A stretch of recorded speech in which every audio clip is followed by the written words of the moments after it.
We're catching up on the game. We have even movies on the subject, incredibly detailed movies, in fact, that, you know, look into the whole of this. They use their tongues to deceive. The venom of snakes is under their lips. Their mouths are full of bitterness and curses. And in their paths, nothing but ruin and misery. And the fear of God is not before their eyes. They have taken the hearts and minds of our leaders. They have recruited the rich and the powerful. And they have blinded us to the truth. Our human spirit is corrupted. Why do we worship greed? Because outside the limit of our sight, feeding off us, perched on top of us from birth to death, are our owners. Our owners. They have us. They control us. They are our masters. Wake up. They're all about you, all around you. Easy to apply nails, pre-colored in 7 luscious hues. Just... Our impulses are being redirected. We are living in an artificially induced state of consciousness that resembles sleep. Oh, goddamn hacker, that second damn night that asshole's cut in. The movement was begun 8 months ago by a small group of scientists who discovered, quite by accident, these signals being sent through... He's giving me a headache. Yeah, tell me about it. Must took the hackers months to figure out how to do this. The poor and the underclass are growing. Racial justice and human rights are non-existent. They have created a repressive society, and we are their unwitting accomplices. Their intention to rule rests with the annihilation of consciousness. We have been lulled into a trance. They have made us indifferent to ourselves, to others. We are focused only on our own gain.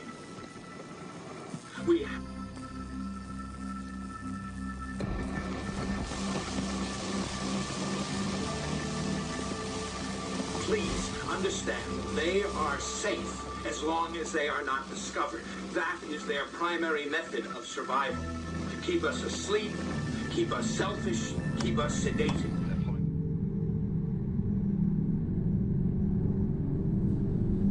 All I would say is that we've got to not trust the media stories when any of these, you know, atrocities take place. You've got to really search out and seek out for yourself and not believe what, you know, the mainstream media is telling you.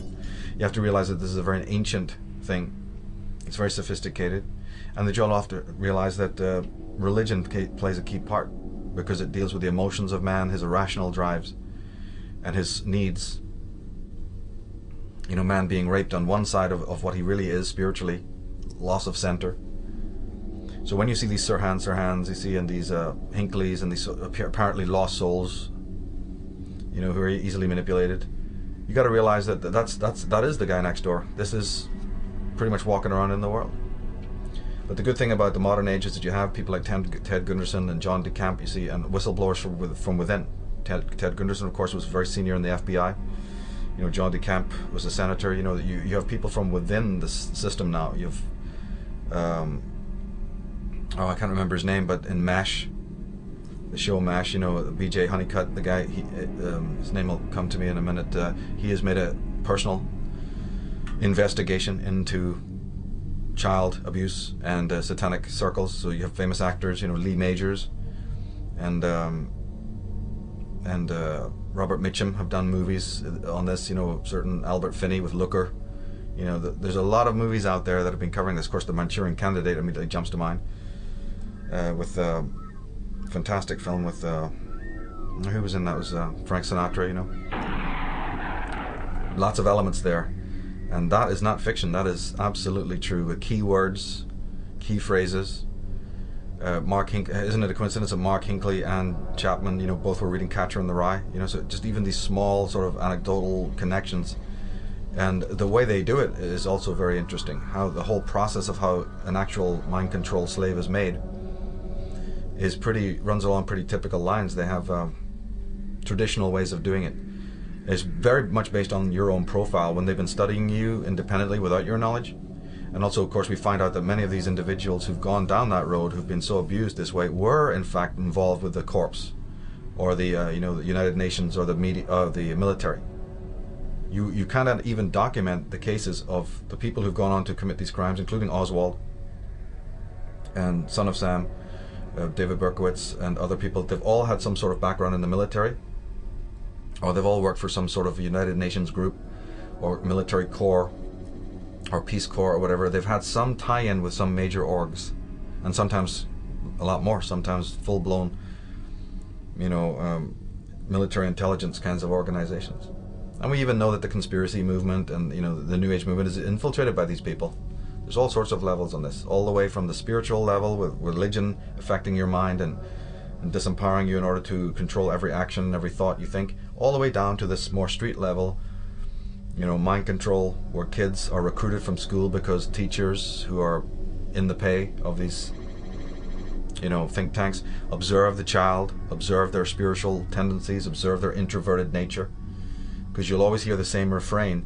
It's a very, very common refrain, which you pick up in Mark Hinckley, because he specifically was a virtuous man, actually, and his crimes were born out of a virtue that was manipulated.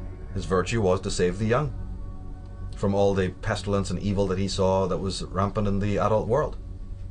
So the mind controllers would have picked up on this, and they would have looked at his profile and say, this man is kind of humanitarian, he's a bit of a loner.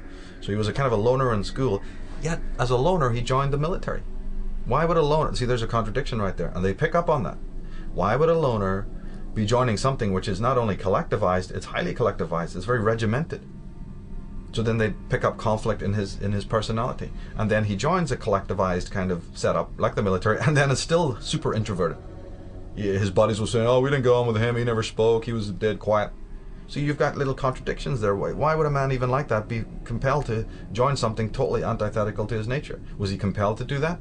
Or was he trying to break out of his own personality mold and try to do that as a way to heal himself from what he thought was a malignancy of nature?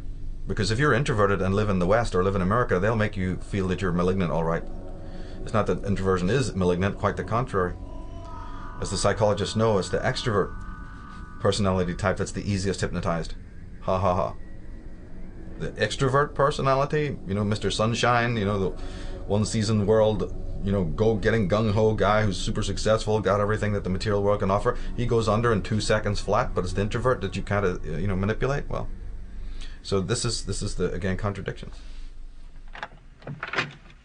Who wants it? Congratulations, Richard. You had some very interesting scores on the first series of tests for Parallax. Testing for what? The Parallax Corporation. You did apply for our training, didn't you? Oh, Christ, that. As you know, Parallax receives demands from all phases of industry. Demands for unusual personnel. If you qualify, and we think that you can, we're prepared to offer you the most lucrative and rewarding work of your life. Yeah, what do you get out of it? We receive a sort of finder's fee. As I said, the jobs are difficult to fill. Your tests suggest that you have remarkable talents. Yeah, what do you mean by talents? You have difficulty holding on to a job, don't you? I don't know, I just don't like to take a lot of shit so people say I got antisocial tendencies. Right. But tell me, has it ever crossed your mind that maybe it's everybody else's problem that they don't get along with you? Why? Because you see, the very quality that gets you in trouble is what makes you potentially invaluable. What's that? Your aggressiveness. Aggressiveness? Right. I don't want to intrude on you while you're reading. But get in touch with me personally if you'd like to go further.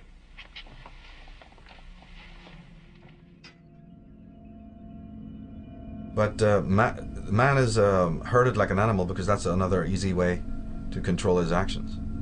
And it just makes it a whole lot more difficult for the spiritual individual to stand alone, the whole concept of the outsider.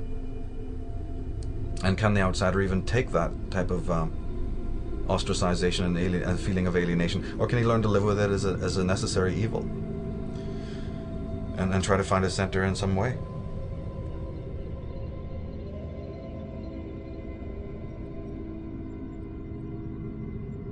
But symbolism is used a lot. Not only words and trigger words, but certain kinds of symbolism will be used. And I believe that these people, even when they approach priests, you know, maybe if they have some mental problems, what's your options? You know, nobody's gonna understand you and your family are around you, so you're bound to have to go to a priest or some sort of psychologist, psychiatrist. And in my mind, you know, that's really could be potentially very dangerous. Because I've got questions about who these people work for, you know, and what kind of allegiances they have, and how many strange deaths have taken place while you're in the custody of these men in white. Why